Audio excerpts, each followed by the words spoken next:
that you made. And a made bed gives you encouragement that tomorrow will be better. So if you want to change the world, start off by making your bed. Thank you very much. Thank you.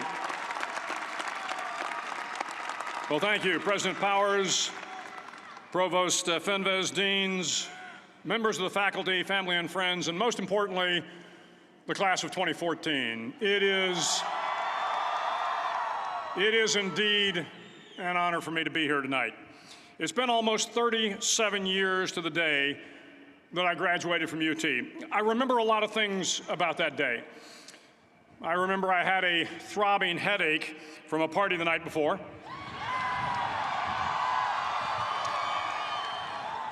I remember I had a serious girlfriend, who I later married. That's important to remember, by the way. And I remember I was getting commissioned in the Navy that day. But of all the things I remember, I don't have a clue who the commencement speaker was, and I certainly don't remember anything they said. So acknowledging that fact, if I can't make this commencement speech memorable, I will at least try to make it short. Lessons I learned from basic SEAL training that hopefully will be of value to you as you move forward in life. Every morning in SEAL training, my instructors, who at the time were all Vietnam veterans, would show up in my barracks room, and the first thing they'd do was inspect my bed. If you did it right, the corners would be square, the covers would be pulled tight, the pillow centered just under the headboard, and the extra blanket folded neatly at the foot of the rack. It was a simple task, mundane at best, but every morning we were required to make our bed to perfection. It seemed a little ridiculous at the time, particularly in light of the fact that we were aspiring to be real warriors, tough, battle-hardened SEALs. But the wisdom of this simple act has been proven to me many times over. If you make your bed every morning, you will have accomplished the first task of the day. It will give you a small sense of pride, and it will encourage you to do another task, and another, and another. And by the end of the day, that one task completed will have turned into many tasks completed. Making your bed will also reinforce the fact that the little things in life matter. If you can't do the little things right, you'll never be able to do the big things right. And if by chance you have a miserable day, you will come home to a bed that is made, that you made. And a made bed gives you encouragement that tomorrow will be better. So if you want to change the world, start off by making your bed. Paddle. You can't change the world alone. You will need some help. And to truly get from your starting point to your destination takes friends, colleagues, the goodwill of strangers, and a strong coxswain to guide you. If you want to change the world, find someone to help you paddle.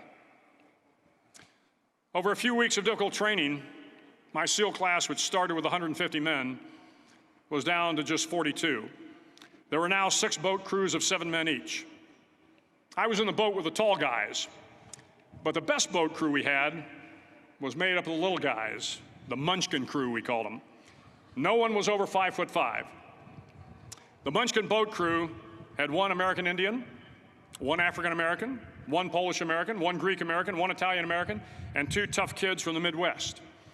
They out-paddled, outran, and outswam all the other boat crews.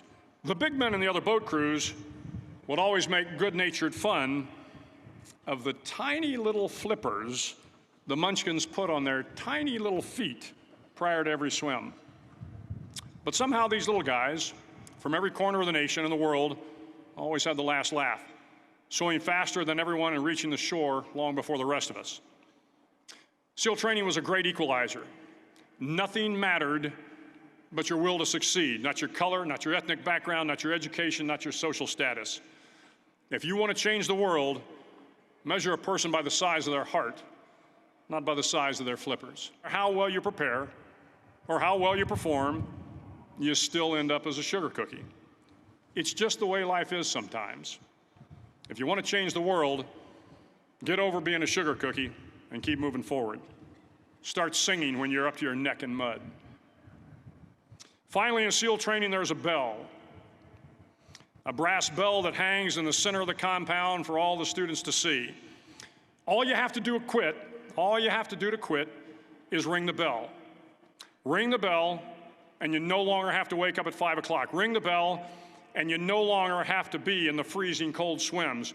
Ring the bell, and you no longer have to do the runs, the obstacle course, the PT, and you no longer have to endure the hardships of training. All you have to do is ring the bell to get out. If you want to change the world, don't ever, ever ring the bell.